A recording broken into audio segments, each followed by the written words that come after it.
বঙ্কিমচন্দ্র চট্টোপাধ্যায়ের আনন্দমঠ থেকে আমরা পড়াশোনা করছি। আগের ভিডিওতে আমরা প্রথম খণ্ডের দ্বাদশ পরিচ্ছেদ পড়েছি। এখন পড়ব ত্রয়োদশ পরিচ্ছেদ। এদিকে রাজধানীতে রাজপথে বড় হুলস্থুল পড়িয়া গেল। রব উঠিল যে রাজ সরকার হইতে কলকাতার যে খাজনা চালান যাইতেছিল, সন্ন্যাসীরা তাহা মারিয়া লইয়াছে। তখন রাজা আজ্ঞা অনুসারে সন্ন্যাসী ধরিতে সিপাহী বরকন্তা ছুটিতে লাগিল। এখন সেই দুর্ভিক্ষ পীড়িত প্রদেশে সে সময় প্রকৃত সন্ন্যাসী বড় ছিল না, কেননা তাহারা ভিক্ষোপজীবী। লোকে আপনি খাইতে পায় না, সন্ন্যাসীকে ভিক্ষা দেবে কি? অতএব প্রকৃত সন্ন্যাসী যাহারা, তাহারা সকলেই পেটের দায়ে কাশী প্রয়াগ আদি অঞ্চলে পলায়ন করিয়াছিল। কেবল সন্তানেরা ইচ্ছানুসারে সন্ন্যাসী বেশ ধারণ করিত, প্রয়োজন হলে পরিত্যাগ করিত। আজ গোলযোগ দেখিয়া অনেকেই সন্ন্যাসীর বেগ পরিত্যাগ করিল। এজন্য বুভুক্ষু রাজানুবর্গ কোথাও সন্ন্যাসী না পাইয়া কেবল গৃহস্থদিগের হাঁড়ি কলসি ভাঙিয়া উদর অর্ধপূর্বণ পূর্বক প্রতিনিবৃত্ত হইল। কেবল সত্যানন্দ কোনো কালে গৈরিক বসন পরিত্যাগ করিতেন না। সেই কৃষ্ণ কল্লোলিনী ক্ষুদ্র নদী তীরে, সেই পথের ধারেই বৃক্ষতলে নদী তটে কল্যাণী পড়িয়া আছে। মহেন্দ্র ও সত্যানন্দ পরস্পরে আলিঙ্গন করিয়া শাস্ত্রলোচনে ঈশ্বরকে ডাকিতেছেন। নজরদ্দি জমাদার সিপাহী লইয়া এমন সময় সেইখানে উপস্থিত। একেবারে সত্যানন্দের গলদেশে হস্তার্পণ পূর্বক বলিল, এই শালা সন্ন্যাসী। আর একজন অমনি মহেন্দ্রকে ধরিল, কেননা যে সন্ন্যাসীর সঙ্গী সে অবশ্য সন্ন্যাসী হইবে।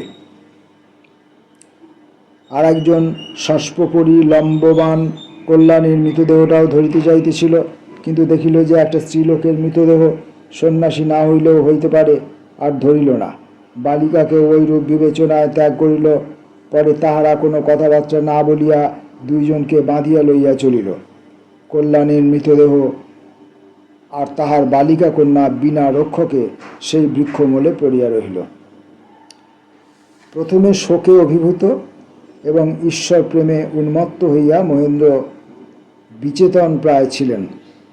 কি হইতেছিল, কি হইল বুঝিতে পারেন নাই। বন্ধনের প্রতি কোনো আপত্তি করেন নাই, কিন্তু দুই চারি পথ গেলে বুঝিতে পারিলেন যে আমাদিগকে বাঁধিয়া লইয়া যাইতেছে।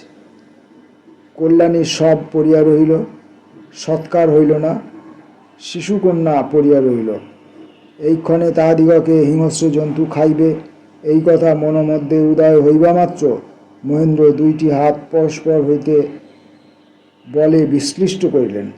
এক টানে বাঁধন ছিঁড়িয়া গেল। সেই মুহূর্তে এক পদাঘাতে জমাদার সাহেবকে ভূমিশয্যা অবলম্বন করাইয়া একজন সিপাহীকে আক্রমণ করিতেছিলেন। তখন অপর তিনজন তাহাকে তিন দিক হইতে ধরিয়া পুনর্বার বিজিত ও নিশ্চেষ্ট করিল। তখন দুঃখে কাতর হইয়া মহেন্দ্র সত্যানন্দ ব্রহ্মচারীকে বলিলেন যে আপনি একটু সহায়তা করিলেই এই 5 জন দুরাত্মাকে বধ করিতে পারিতাম। সত্যানন্দ বলিলেন, আমার এই প্রাচীন শরীরে বল কি? আমি যাহাকে ডাকিতেছিলাম তিনি ভিন্ন, আমার বল নাই। তুমি যাহা অবশ্য ঘটিবে তাহার বিরুদ্ধাচরণ করিও না। আমরা এই 5 জনকে পরাভূত করিতে পারিব না। চলো কোথায় লইয়া যায় দেখি। জগদীশ্বর সকল দিক রক্ষা করিবেন। তখন তাহারা দুইজনে আর কোনো মুক্তির চেষ্টা না করিয়া সিপাহীদের পশ্চাৎ পশ্চাৎ চলিলেন। কিছু দূর গিয়া সত্যানন্দ সিপাহীদিগকে জিজ্ঞাসা করিলেন, বাপু, আমি হরিনাম করিয়া থাকি, হরিনাম করার কিছু বাধা আছে? সত্যানন্দকে ভালো মানুষ বলিয়া জমাদারের বোধ হইল। সে বলিল, তুমি হরিনাম করো, তোমায় বারণ করিব না। তুমি বুড়ো ব্রহ্মচারী, বোধ হয় তোমার খালাসের হুকুম হইবে। এই বদমাস ফাঁসি যাইবে।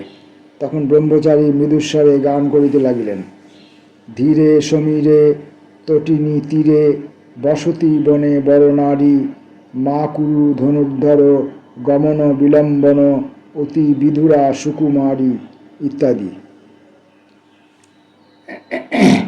নগরে পৌঁছিলে তাহারা কোতোয়ালের নিকট নীত হইলেন। কোতোয়াল রাজ সরকারে এত্তালা পাঠাইয়া দিয়া ব্রহ্মচারী ও মহেন্দ্রকে সম্প্রতি ফাটকে রাখিলেন। সে কারাগার অতি ভয়ঙ্কর, যে যাইত সে প্রায় বাহির হইত না, কেননা বিচার করিবার লোক ছিল না। ইংরেজের জেল নয়, তখন ইংরেজের বিচার ছিল না। আজ নিয়মের দিন, তখন অনিয়মের দিন। নিয়মের দিনে আর অনিয়মের দিনে তুলনা করো।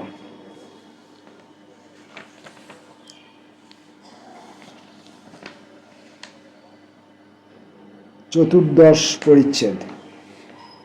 রাত্রি উপস্থিত। কারাগার মধ্যে বদ্ধ সত্যানন্দ মহেন্দ্রকে বলিলেন, আজ অতি আনন্দের দিন, কেননা আমরা কারাগারে বদ্ধ হইয়াছি। বলো হরে মুরারে। মহেন্দ্র কাতর স্বরে বলিলেন, হরে মুরারে। কাতর কেন বাপু? তুমি এ মহাব্রত গ্রহণ করিলে এ স্ত্রী কন্যা তো অবশ্য ত্যাগ করিতে, আর তো কোনো সম্বন্ধ থাকিত না। মহেন্দ্র বলিলেন, ত্যাগ এক, যমদণ্ড আর। যে শক্তিতে আমি এ ব্রত গ্রহণ করিতাম, সেই শক্তি আমার স্ত্রী কন্যার সঙ্গে গিয়াছে।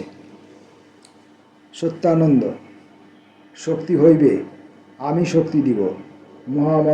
মন্ত্রে দীক্ষিত হও, মহাব্রত গ্রহণ করো।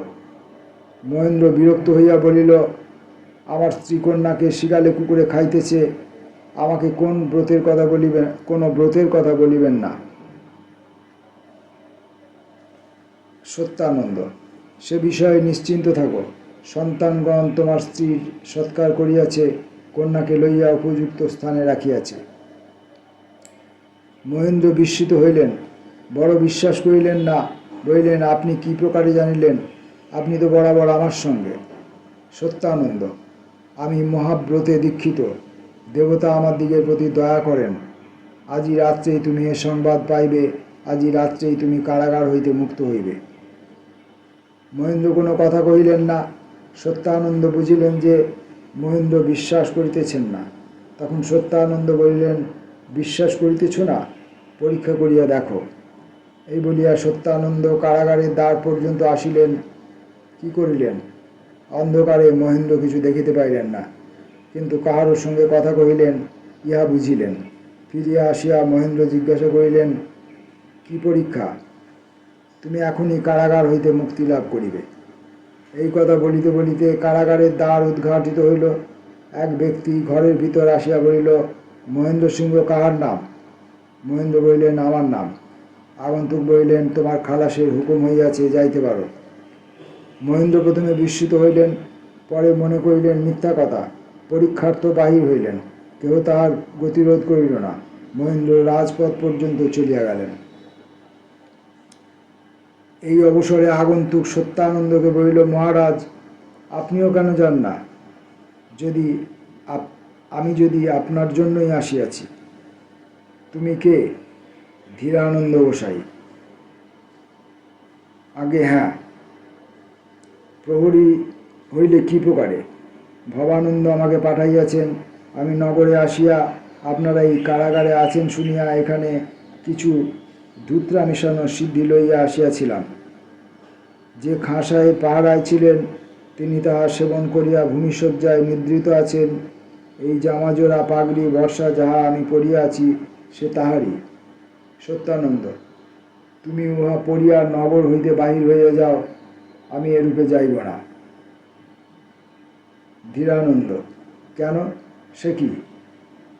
সত্যানন্দ, আজ সন্তানের পরীক্ষা। মহেন্দ্র ফিরিয়া আসিলেন। সত্যানন্দ জিজ্ঞাসা করিলেন, ফিরিলে যে? মহেন্দ্র, আপনি নিশ্চয়ই সিদ্ধ পুরুষ, কিন্তু আমি আপনার সঙ্গ ছাড়িয়া যাইব না। সত্যানন্দ, তবে থাকো, উভয়েরই আজ রাত্রে অন্য প্রকারে মুক্তি হইবে। ধীরানন্দ বাহিরে গেল। সত্যানন্দ ও মহেন্দ্র কারাগার মধ্যে বাস করিতে লাগিলেন।